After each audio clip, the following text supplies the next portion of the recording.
CBS Sports' Tyler Sullivan grading the Browns' 2025 offseason.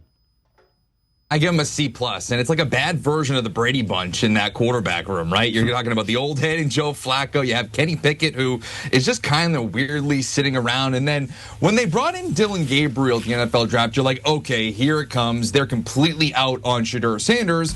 And you get to the 5th round, and all of a sudden, who's the pick? It's Shedeur Sanders. The whole thing is just absolutely confusing. And to me, it says that they're kicking the quarterback decision down in 2026. Yes, they did bring in Shedeur, and that's the guy that everybody was thinking pre-draft could be their answer long-term. And sure, possibly that could be it if it plays out that way. But ultimately, the actions of the Cleveland Browns tell you that they don't view him as a legitimate starting quarterback in the NFL. If they did, they would have taken him in the 2nd round or somewhere in day 2. Who knows? Maybe even in the 1st round if they really wanted to after they traded down. But overall, this team is building for the future. They're adding on defense in Mason Graham with the number 5 overall pick. They're gaining assets by trading down. Overall, this team is not necessarily a contender in 2025. They're looking more towards 2026 and 2027.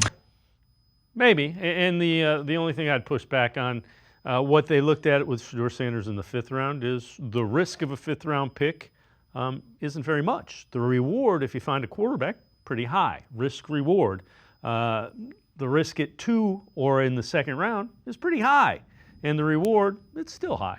But again, 5th round, there's no downside to taking Shedeur Sanders.